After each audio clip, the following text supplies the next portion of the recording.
إن هذا القرآن يهدي للتي هي أقوم ويبشر المؤمنين الذين يعملون الصالحات. المسألة الثانية تيسير اللہ للقرآن، اللہ کا قرآن کو آسان بنانا، اللہ کا قرآن کو آسان بنانا. قرآن آسان ہے، یعنی اس پر ایمان لانا کہ قرآن آسان ہے.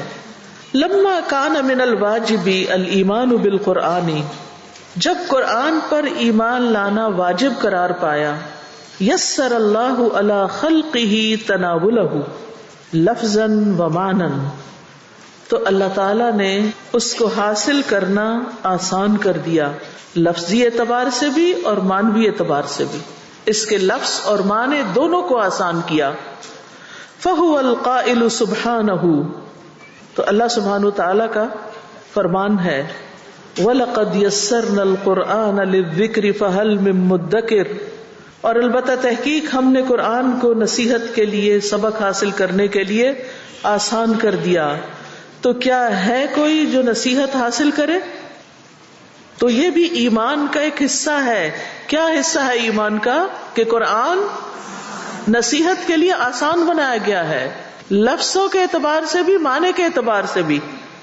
وَلَقَدْ يَسَّرْنَا الْقُرْآنَ لِلذِّكْرِ فَهَلْ مِن مُدَّكِرٍ. اس بات پر یقین لانا ضروری ہے، یقین کرنا ضروری ہے کہ یہ آسان ہے. اللہ نے اس کا سمجھنا مشکل نہیں رکھا. ایک عام بندے کو اور ایک خاص بندے سب کو سمجھ آنے والی کتاب. یہ باتیں اللہ نے اپنے بندوں کے لیے بھیجی، پھر یہ کیسے ہو سکتا تھا کہ بندے ہی نہ سمجھے اور صرف مخلوق میں سے چند لوگ ہی سمجھیں اس کو؟ یعنی وَلَقَدْ يَسَّرْنَا وَسَهَّلْنَا هَذَا الْقُرْآنَ الْكَرِيمَ الفاظه للحفظ والاداء ومعانیه للفهم والعلم. یعنی ہم نے اس کو آسان کر دیا، سہل کر دیا اس قرآن کریم کو، اس کے الفاظ کو حفظ اور ادا کرنے کے لیے، ومعانیه للفهم، اور اس کے معنی کو فہم، والعلم، اور علم کے لیے. الفاظ آسان ہے کس کے لیے؟ حفظ اور ادائیگی کے لیے. معنی آسان ہے کس کے لیے؟ فہم اور علم کے لیے. لأنه احسن الکلام لفظا، کیونکہ یہ الفاظ کے اعتبار سے سب کلاموں میں سے بہترین ہے. وأصدقه معنى، اور معنی کے لحاظ سے سب سے زیادہ سچا. وأبینه تفسیرا، اور تفسیر کے اعتبار سے سب سے واضح. فَكُلُّ مَنْ أَقْبَلَ عَلَيْهِ، تو جو کوئی بھی اس کی طرف متوجہ ہوگا، یسر اللہ علیہ مطلوبہ، اللہ اس کا مطلوب اس کے لیے آسان کر دے گا، اس کا مقصد آسان بنا دے گا. غایت التیسیر، انتہا درجے کی آسانی. وَسَهَّلَهُ عَلَيْهِ، اور اس کو اس پر سہل کر دے گا، آسان کر دے گا. یعنی جو بھی اس کی طرف متوجہ ہوا، جس نے بھی اس کے ساتھ وقت لگایا، محنت کی، اللہ تعالیٰ نے اس کے لیے اس کے مقصد کو آسان کر دیا، وہ مطلوب اور مقصود اس میں سے اس کو عطا کر دیا. وَلِهَذَا كَانَ عِلْمُ الْقُرْآنِ حِفْظًا وَتَفْسِيرًا أَسْهَلَ الْعُلُومِ، اسی لیے قرآن کا علم خواہ حفظ کے اعتبار سے ہو یا تفسیر کے اعتبار سے سارے علوم میں سے آسان ہے. کسی کتاب کو حفظ کرنا آسان نہیں، اور دنیاوی علوم کی کتنی کتابیں ایسی ہیں جن کو انسان خود پڑھ کے کچھ بھی نہیں سمجھ سکتا. وَأَجَلَّهَا عَلَى الْإِطْلَاقِ، اور مطلق طور پر ایبسولوٹلی تمام علوم سے زیادہ جلیل القدر ہے، بڑا ہے. وَهُوَ الْعِلْمُ النَّافِعُ، اور وہ علم نافع ہے. الَّذِي إِذَا طَلَبَهُ الْعَبْدُ أُعِينَ عَلَيْهِ، جب بندہ اس کو طلب کرتا ہے تو اس کی مدد کی جاتی ہے. یہ ایسا علم نافع ہے کہ جب بندہ اس علم کو طلب کرتا ہے، سیکھنا چاہتا ہے، تو اللہ تعالیٰ اس کے لیے آسانی پیدا کر دیتا ہے. قال بعض السلف عند هذه الآية، اس آیت کے بارے میں بعض اسلاف نے کہا، هل من طالب علم فيعان عليه، کیا ہے کوئی اس کا طالب علم جس کی مدد کی جائے؟ یعنی اس قرآن کے علم کو چاہنے والا، طلب کرنے والا ہے کوئی کہ اس کو مدد دی جائے اس کے علم حاصل کرنے پر؟ وَلِهَذَا يَدْعُ اللَّهَ عِبَادَهُ إِلَى الْإِقْبَالِ عَلَيْهِ وَالتَّذَكُّرِ، اسی لیے اللہ سبحانہ وتعالی دعوت دیتا ہے اپنے بندوں کو اس کی طرف متوجہ ہونے کی اور اس سے نصیحت حاصل کرنے کی، بِقَوْلِهِ اپنے اس فرمان کے ساتھ، فَهَلْ مِن مُدَّكِرٍ تو کیا ہے کوئی نصیحت حاصل کرنے والا؟ وَقَدْ ذَكَرَ الْمُفَسِّرُونَ رَحِمَهُمُ اللَّهُ عِدَّةَ أَوْجُهٍ فی معنی قولہ تعالی، اور مفسرون رحمہم اللہ نے اللہ تعالیٰ کے اس قول کے کئی معنی بیان کیے ہیں۔ فہل من مدکر کے فہی کالتالی، جو کہ مدرجہ ذیل ہیں، یعنی مفسرین نے اللہ تعالیٰ کے اس فرمان فہل من مدکر کے معنی جو ہیں ان کے کئی پہلو بیان کیے، ان کو کئی طرح ایکسپلین کیا ہے۔ نمبر 1، سہلناہ للحفظ، ہم نے اس کو حفظ کے لیے آسان کر دیا۔ وَلَمْ يَكُنْ شَيْءٌ مِّن كُتُبِ اللَّهِ تَعَالَى يُحْفَظُ عَنْ ظَهْرِ قَلْبٍ غَيْرَ الْقُرْآنِ، اور اللہ تعالیٰ کی کتابوں میں سے کوئی چیز ایسی نہ تھی کہ جس کو زبانی یاد کیا جاتا سوائے قرآن کے۔ یعنی آپ کو تورات کے حافظ نہیں ملیں گے، انجیل کے حافظ نہیں ملیں گے، زبور کے حافظ نہیں ملیں گے، لیکن قرآن کے بے شمار حافظ ہیں، بے شمار، ان گنت۔ دنیا کا مشرق ہو یا مغرب ہو، ہر علاقے میں قرآن کے حفاظ موجود ہیں، کیونکہ اللہ نے اس کتاب کو حفظ کے لیے آسان کیا ہے۔ دوسری کتابیں بھی اللہ ہی کی بھیجی ہوئی ہیں، لیکن وہ حفظ کے لیے آسان نہیں ہے۔ نمبر 2، سہلناہ للاتعاظ، واعظ کے لیے ہم نے اس کو آسان کر دیا، نصیحت کے لیے آسان کر دیا۔ حیث اتینا فیہ بکل حکمہ، اس طرح کہ ہم نے اس میں ہر حکمت کو درج کر دیا ہے۔ تو اللہ سبحانہ وتعالیٰ نے اس کو نصیحت کے لیے آسان کر دیا اور اس میں حکمت کی باتیں رکھ دی جو ہر ایک کو سمجھ آتی ہیں۔ نمبر 3، جعلناہ بحیث یعلق بالقلوب، ہم نے اس کو اس طرح بنایا کہ یہ دلوں کے ساتھ چمٹ جاتا ہے۔ علق یعلق کا مطلب ہوتا ہے کسی چیز کے ساتھ چمٹنا، تعلق قائم کرنا۔ ویستلذ سماعہ، اور اس کے سننے سے لذت حاصل کی جاتی، یعنی یہ دل کو لگ جاتا ہے، دل پہ اتر جاتا ہے، کان اس سے لذت پاتے ہیں۔ وَمَن لَا يَفْهَمُ يَتَفَهَّمُهُ، اور جو اس کو سمجھتا نہیں وہ بھی اس کو کچھ سمجھ لیتا ہے، یعنی پوری آیت نہیں سمجھ آتی پھر بھی اس میں سے کچھ نہ کچھ معنی وہ جان لیتا ہے۔ وَلَا يَسْأَمُ مِن سَمَاعِهِ، اور اس کے سننے سے اکتاتا نہیں، وَفَهْمِهِ، اور اس کے فہم سے۔ وَلَا يَسْأَمُ مِن سَمَاعِهِ وَفَهْمِهِ، اور وہ اس کے سننے اور سمجھنے سے اکتاتا نہیں۔ وَلَا يَقُولُ، اور نہ وہ یہ کہتا ہے قَدْ عَلِمْتُ فَلَا أَسْمَعُهُ، کہ مجھے اس کا مطلب پتہ چل گیا تو اب میں اسے نہیں سنوں گا، آئندہ نہیں سنوں گا کیونکہ میں نے سن لیا ہے۔ بل كُلُّ سَاعَةٍ يَزْدَادُ مِنْهُ لَذَّةً وَعِلْمًا، بلکہ ہر گھڑی اس سے لذت اور علم میں اضافہ ہوتا ہے۔ یعنی قرآن جتنا بھی سنتے چلے جائیں، سنتے سنتے انسان تھکتا نہیں، انسان کو لذت بھی ملتی ہے، علم بھی حاصل ہوتا ہے۔ والنبی صلی اللہ علیہ وسلم یسر علیہ تلقیہ لفظا ومعنا، اور نبی صلی اللہ علیہ وسلم کے لیے اس کو لفظی اور معنوی طور پر حاصل کرنا آسان کر دیا گیا۔ وَبَيَّنَهُ لِلْأُمَّةِ لَفْظًا وَمَعْنًا، اور آپ نے امت پر اس کے الفاظ اور معنی کو بیان کیا۔ وَقَدْ قَالَ تَعَالَى، پس تحقیق اللہ تعالیٰ کا فرمان ہے، لَا تُحَرِّكْ بِهِ لِسَانَكَ لِتَعْجَلَ بِهِ إِنَّ عَلَيْنَا جَمْعَهُ وَقُرْآنَهُ فَإِذَا قَرَأْنَاهُ فَاتَّبِعْ قُرْآنَهُ ثُمَّ إِنَّ عَلَيْنَا بَيَانَهُ، نہ حرکت دیجیے اس کے ساتھ اپنی زبان کو کہ آپ اس کے ساتھ جلدی کریں۔ ان علینا جمعہ وقرآنہ، اس کا جمع کرنا اور اس کا پڑھوانا ہمارے ذمہ ہے۔ فإذا قرأناہ، تو جب ہم اس کو پڑھیں، فاتبع قرآنہ، تو آپ اس کے پڑھنے کی پیروی کریں۔ ثم ان علینا بیانہ، پھر بے شک ہمارے ذمہ ہے اس کو بیان کرنا۔ یعنی نبی صلی اللہ علیہ وسلم کو سورۃ القیامہ میں یہ تلقین کی گئی کہ جب آپ اس کو پڑھیں تو اپنی زبان کو تیزی سے حرکت نہ دیں کہ جلدی جلدی اس کو اخذ کر لیں، کیونکہ اس کو جمع کرنا اور اس کو پڑھوانا ہمارے ذمہ ہے. پھر جب ہم اس کو پڑھ رہے ہوں تو آپ صرف اس کو فالو کریں. اس کے معنی کو بھی ہم بیان کر دیں گے. لا تحرك به لسانك لتعجل به إن علينا جمعه وقرآنه فإذا قرأناه فاتبع قرآنه ثم إن علينا بيانه. اس آیت کی تفسیر میں ابن کثیر کہتے ہیں، یقول ابن کثیر ھذا تعلیم من اللہ عز وجل لرسولہ صلی اللہ علیہ وسلم، یہ تعلیم ہے اللہ تعالیٰ کی طرف سے رسول اللہ صلی اللہ علیہ وسلم کے لیے، فی کیفیت تلقیہ الوحی من الملک، فرشتے سے وحی اخذ کرنے کی کیفیت کے بارے میں کہ آپ فرشتے سے کیسے حاصل کریں، کیسے سیکھیں. فَإِنَّهُ كَانَ يُبَادِرُ إِلَىٰ أَخْذِهِ، کیونکہ آپ صلی اللہ علیہ وسلم اس کو لینے میں جلدی کرتے تھے، کیونکہ آپ کو ڈر تھا کہ کہیں میں بھول نہ جاؤں، کہیں کوئی چیز رہ نہ جائے.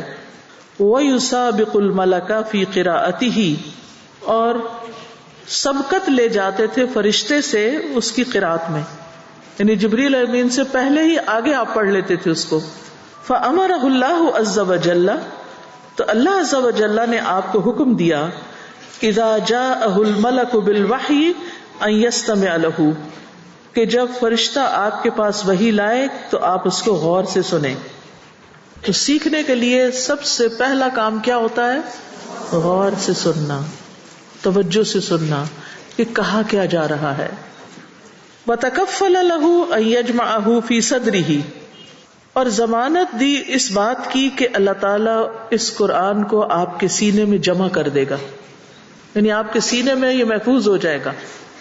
وَأَن يُيَسِّرَهُ لِأَدَائِهِ عَلَى الْوَجْهِ الَّذِي أَلْقَاهُ إِلَيْهِ، اور یہ کہ اللہ تعالیٰ اس کو اس کی ادائیگی کے لیے آسان کر دے گا اسی طریقے پر جس طریقے پر یہ آپ پہ ڈالا گیا ہے، آپ کو دیا گیا ہے، یعنی اس کی ادائیگی بھی آسان ہوگی.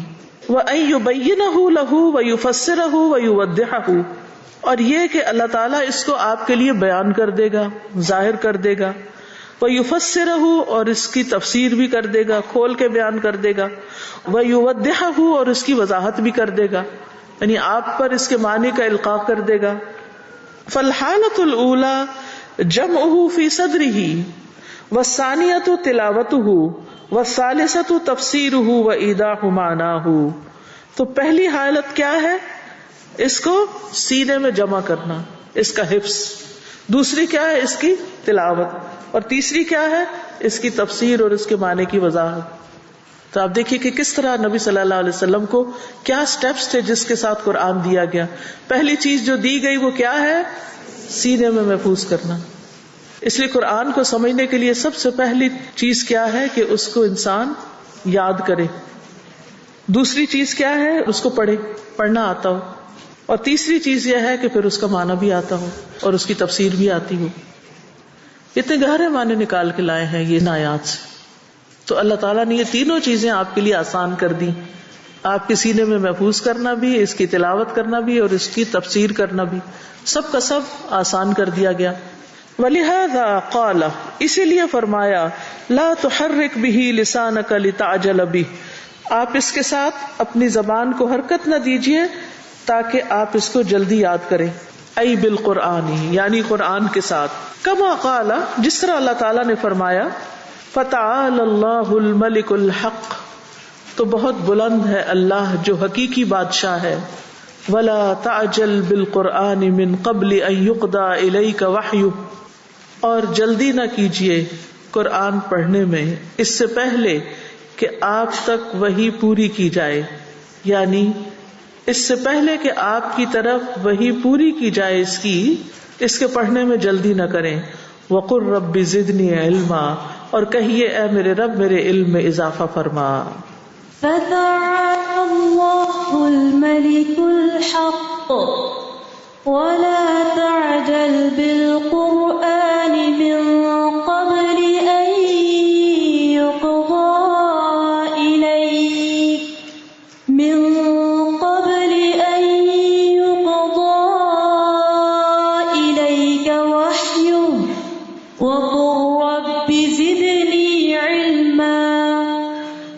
ثم قال، پھر فرمایا، ان علینا جمعہ، ہمارے ذمہ ہے اس کو جمع کرنا، ای فی صدرک، یعنی آپ کے سینے میں، وقرآنہ، ای ان تقرأہ، اور اس کا پڑھنا، یعنی کہ پڑھیں اس کو آپ، فاذا قرأناہ، پھر جب ہم پڑھیں اس کو، ای اذا تلاہ علیک الملک عن اللہ عز وجل، کہ جب اس کو فرشتہ آپ پر پڑھے اللہ تعالیٰ کی طرف سے لا کر، فاتبع قرآن، ای فاستمع لہ، یعنی اسے غور سے سنیے، ثم اقرأہ کما اقرأک، پھر اس طرح پڑھیے جس طرح فرشتے نے آپ پہ پڑھا، ثم ان علینا بیانہ، پھر ہمارے ذمہ ہے اس کو بیان کرنا، ای بعد حفظہ و تلاوتہ، اس کے حفظ اور تلاوت کے بعد، نبینہ لک و نوضحہ، ہم اس کو آپ کے لیے بیان کریں گے اور اس کی وضاحت کریں گے، ونلہمک معناہ،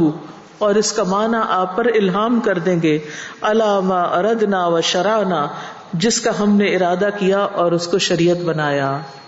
تو ان دونوں آیات سے جو بات پتہ چلتی ہے وہ کیا ہے کہ نبی صلی اللہ علیہ وسلم کو قرآن حاصل کرنے، اخذ قرآن، تلقی قرآن کا طریقہ بتایا جا رہا ہے کہ جلدی نہ کریں، اس کو غور سے سنیں، سینے میں محفوظ کریں، پھر اس کو پڑھیں اور پھر اس کا معنی بیان کریں۔ ان سارے امور میں ہم آپ کی مدد کریں گے اور ہم صحیح آپ کے ذریعے اس قرآن کو لوگوں تک پہنچا دیں گے۔ تو نبی صلی اللہ علیہ وسلم نے اس کا حق ادا کر دیا۔ فالواجب علینا العنایۃ بالقرآن لفظا و معنی، یہ اہم بات ہے اسی لیے اس کو بورڈ لکھا گیا۔ فالواجب علینا، ہم پر لازم ہے، کن پر؟ جو اس پر ایمان لائیں۔ کیا واجب ہے؟ العنایۃ بالقرآن، قرآن مجید کے ساتھ عنایت برتنا، یعنی اس کا خیال رکھنا۔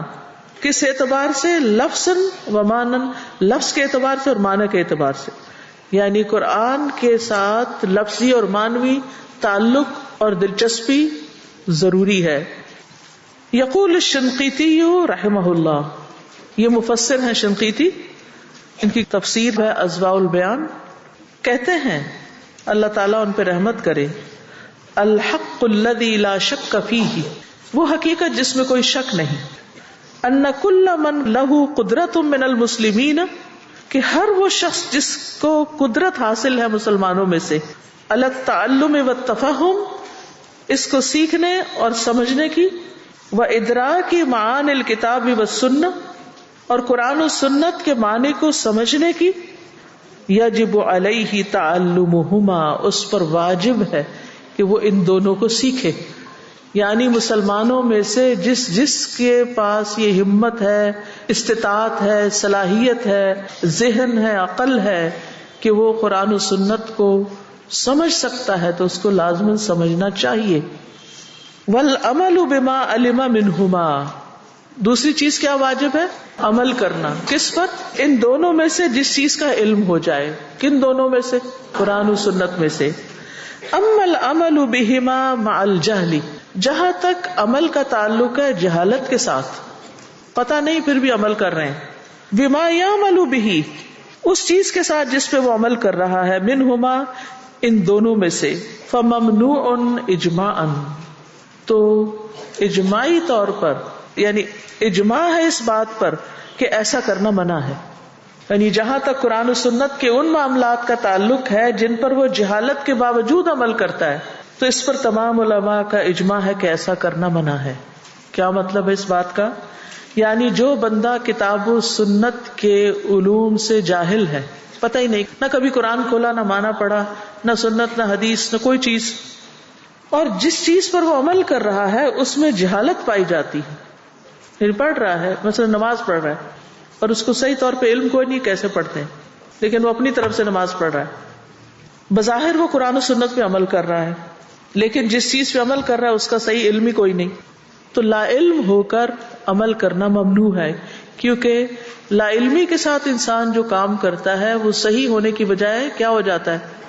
غلط ہو جاتا ہے۔ مثلا کوئی شخص یہ جانتا ہے کہ قرآن میں لکھا ہوا ہے، حدیث میں آتا ہے کہ نماز پڑھنی چاہیے، لیکن وہ اس کا طریقہ ہی نہیں سیکھتا، اور جو دل میں آتا ہے اس طریقے سے نماز پڑھنی شروع کر دیتا ہے۔ جیسے بعض لوگوں نے اس طرح کے معنی نکالے بھی ہیں کہ قرآن میں آتا ہے کہ نماز پڑھو، یعنی اقیم الصلاۃ، نماز قائم کرو، تو صلاۃ کا مطلب ہوتا ہے پریئر. تو اب کیا کرو؟ کہیں بھی بیٹھ کے دعائیں کر لو، نماز ہو جائے گی. تو کیا اس کا یہ معنی نکالا جا سکتا ہے؟ کیوں؟ ڈکشنری میں تو لکھا ہوا ہے صلاۃ پریئر کو کہتے ہیں. اور انگریزی میں آپ لوگ نماز کے لیے کیا لفظ استعمال کرتے ہیں؟ پریئر. تو پریئر آپ کہیں بھی کر لیں، آفس کی کرسی پہ بیٹھے بیٹھے آپ کچھ دعائیں مانگ لیں، نماز ہو گئی. کیا خیال ہے؟ سنت سے ثابت نہیں، کیونکہ اس نے وہ احادیث نہ پڑھی، نہ سمجھی، نہ ان پر ایمان لایا اور نہ ان کے مطابق عمل کیا.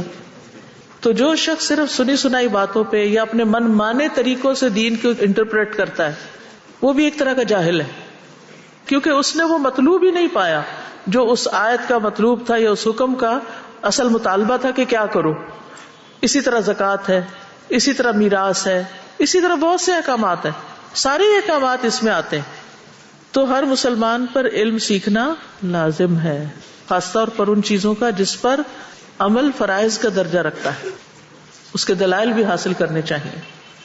قال تعالی ان الذین یتلون کتاب اللہ، بے شک وہ لوگ جو اللہ کی کتاب کی تلاوت کرتے ہیں، پڑھتے ہیں، وَأَقَامُوا الصَّلَاةَ اور نماز قائم کرتے ہیں، وَأَنفَقُوا مِمَّا رَزَقْنَاهُمْ سِرًّا وَعَلَانِيَةً اور اس میں سے خرچ کرتے ہیں جو ہم نے ان کو عطا کیا ہے، چھپے بھی اور کھلے بھی. يَرْجُونَ تِجَارَةً لَن تَبُورَ وہ ایسی تجارت کی امید رکھتے ہیں جو کبھی برباد نہ ہوگی. لِيُوَفِّيَهُمْ أُجُورَهُمْ تاکہ وہ ان کو ان کے اجر پورے پورے دے. وَيَزِيدَهُمْ مِنْ فَضْلِهِ اور ان کو اپنے فضل سے اور زیادہ عطا کرے. انہ غفور شکور بے شک وہ بے حد بخشنے والا نہایت قدردان ہے. بے شک جو لوگ اللہ کی کتاب پڑھتے ہیں، نماز قائم کرتے ہیں اور جو کچھ ہم نے انہیں دیا اس میں سے پوشیدہ اور ظاہر خرچ کرتے ہیں، وہ ایسی تجارت کی امید رکھتے ہیں جو کبھی برباد نہ ہوگی، تاکہ وہ انہیں ان کے پورے پورے اجر دے اور اپنے فضل سے انہیں زیادہ بھی دے. بے شک وہ بے حد بخشنے والا نہایت قدردان ہے. یقول السعدی رحمہ اللہ، سعدی رحمۃ اللہ علیہ کہتے ہیں، ان کی تفسیر ہے، تفسیر سعدی کے نام سے مشہور ہے، ان الذین یتلون کتاب اللہ، بے شک جو لوگ اللہ کی کتاب پڑھتے ہیں، تلاوت کرتے ہیں. ای یعنی کیا معنی ہے یتلون کا؟ اب یہ سارے نیچے معنی دیے ہوئے ہیں یتلون کے. ہم تو اردو میں صرف ایک ترجمہ کر دیتے ہیں، کیا؟ تلاوت کرتے ہیں. تلاوت کیا ہے کوئی پتہ نہیں، بس پڑھتے ہیں. وہ کہتے ہیں ای یتبعونہ یعنی اس کی پیروی کرتے ہیں. تلاوت کا معنی کیا ہے؟ پیروی. فی اوامرہ اس کے احکامات میں، فیمتثلونہا تو وہ ان کو عملی جامہ پہناتے ہیں، یعنی جو احکامات آئے ہیں ان کو مانتے ہیں، ان پہ عمل کرتے ہیں. وفی نواہیہ وہ کتاب اللہ کی پیروی کرتے ہیں، اس کے نواہی جن چیزوں سے روکا گیا ہے. فیترکونہا تو وہ ان کو چھوڑ دیتے ہیں، ترک کر دیتے ہیں. کتاب اللہ نے کہا سود نہیں لینا تو سود لینا چھوڑ دیتے ہیں، دینا بھی چھوڑ دیتے ہیں. وفی اخبارہ اور اس کی خبروں میں، فیصدقونہا ان کی تصدیق کرتے ہیں. جن جن چیزوں کی ماضی یا مستقبل کے بارے میں قرآن نے خبر دی ہے، چاہے وہ پچھلی اقوام ہے یا وہ آخرت میں جنت جہنم کے بارے میں خبریں ہیں، کیا کرتے ہیں؟ فیصدقونہا ان کی تصدیق کرتے ہیں. ویعتقدونہا اور ان پر اعتقاد رکھتے ہیں کہ بالکل ٹھیک ہے یہ. ولا یقدمون علیہ ما خالفہ من الاقوال اور نہیں مقدم رکھتے اس پر، یعنی اس سے آگے نہیں رکھتے، اس ترجیح نہیں دیتے جو بھی اس کی مخالفت کریں اقوال میں سے، یعنی کسی کا کوئی قول جو قرآن کے قول سے ٹکراتا ہو اس کو پیچھے کر دیتے ہیں اور کس کی بات لیتے ہیں؟ قرآن کی بات لیتے ہیں. یہ ہے یتلون. وَيَتْلُونَ أَيْضًا أَلْفَاظَهُ بِدِرَاسَتِهِ وَمَعَانِيهِ یہ اصل میں ایک لائن میں ہونا چاہیے تھا. وَيَتْلُونَ أَيْضًا اور وہ پڑھتے ہیں الفاظه اس کے الفاظ کو، یعنی یہ ایک حصہ صرف الفاظ پڑھنا، سمجھ آئی؟ بدراستہ ان کو پڑھ کر، ومعانیہ اور اس کے معنی جان کر، بتتبعها اس کو پرسو کر کے، اس میں غور کر کے، واستخراجها اور اس میں سے احکام نکال کے، اس کا فہم حاصل کر کے، اس میں سے احکام ڈیڈیوس کر کے یا ایکسٹریکٹ کر کے استخراج ہوتا. آپ نے سے منطق پڑھا ہے کسی نے؟ منطق لاجک جو ہوتا ہے دو طرح کا ہوتا ہے نا، ایک استقرائی ہوتا ہے اور ایک استخراجی ہوتا ہے. تو استخراجی ہوتا ہے ڈیڈکٹیو لاجک، تو کسی چیز میں سے کچھ ڈیڈیوس کرنا، یعنی جب اس کے الفاظ کو پڑھتے ہیں تو اس کے معنی کو بھی پڑھتے ہیں اور اس پہ غور و خوض کرتے ہیں اور پھر اس میں سے مطلب اخذ کرتے ہیں، یعنی اس کے معنی میں غور و خوض کرتے ہیں اور فہم کے حصول کے لیے تلاوت کرتے ہیں. ہماری اکثریت کیا کرتی؟ فہم کے حصول کے لیے تلاوت ہوتی ہے، یہ تو کانسیپٹ ہی نہیں ہے. تو یہ جو اوپر کہا گیا نا ان الذین یتلون کتاب اللہ، اس کو صرف اس کے لمیٹڈ معنی میں نہ لیں کہ ہم تلاوت کرتے ہیں، روز صبح ہم تلاوت کرتے ہیں. کیا تلاوت کرتے ہیں؟ اس میں سے کوئی ایک حکم بھی سمجھتے ہیں، جانتے ہیں، مانتے ہیں اس کو، اس میں غور و فکر کرتے ہیں، تدبر کرتے ہیں؟ یہ تو ہماری زندگی کا حصہ ہی نہیں، ہماری پرائرٹی ہی نہیں. یہ کام تو ہمیں کسی نے نہ بتایا، نہ سوچا، نہ سمجھا خود. یہ تو اللہ کا فضل ہے کہ اس نے ہم سب پر اپنا فضل کیا، اپنی رحمت کی اور ہمیں اس کتاب سے جوڑ دیا کہ ہم کچھ نہ کچھ اس کے معنی جاننے کی کوشش کر رہے ہیں، کچھ نہ کچھ اس کی ڈیٹیل جانتے ہیں، کچھ اس کو سمجھتے ہیں. حالانکہ یہ ہماری ان کاموں میں سے ہونا چاہیے تھا جو باقی سب کاموں پر پرائرٹی رکھتے ہیں. ساری تعلیم پر، جتنی بھی ہم دنیا کی تعلیم حاصل کرتے ہیں اس سب سے پہلے یا اس سب پر مقدم ہونی چاہیے، یہ ہمارے لیے بھی اور ہماری اولادوں کے لیے، ہمارے بچوں کے لیے بھی. اور آپ کو اللہ نے اگر علم دیا ہے نا اور آپ کو طریقہ سکھایا یا کم از کم مختصر مفہوم ہی سمجھا دیا قرآن کیا کہتا ہے، تو اپنے بچوں کو، اپنے آس پاس کے لوگوں کو ساتھ لے کے بیٹھیں. یہ نہ دیکھتے رہا کرے کون سا اسلامی اسکول ہو تو وہاں قرآن بھی پڑھا دے کوئی تو میں وہاں بچہ داخل کر دوں تاکہ میری سے ذمہ داری ہٹ جائے، میں کہوں میں نے فرض پورا کر دیا، یا کوئی مدرسہ اس میں داخل کر دوں یا کوئی ٹیوٹر گھر پہ لگا لوں. اب آپ کو اللہ نے یہ علم دیا نا، آپ خود اپنے بچوں کو لے کے بیٹھے، چاہے چھوٹے ہیں یا بڑے ہیں، تو آپ دیکھیں گھر میں کیسی برکت آتی.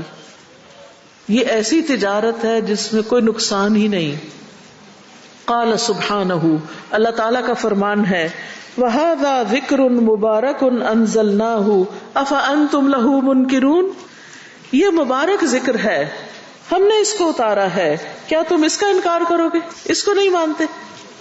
إن هذا القرآن يهدي للتي هي أقوم ويبشر المؤمنين الذين يعملون الصالحات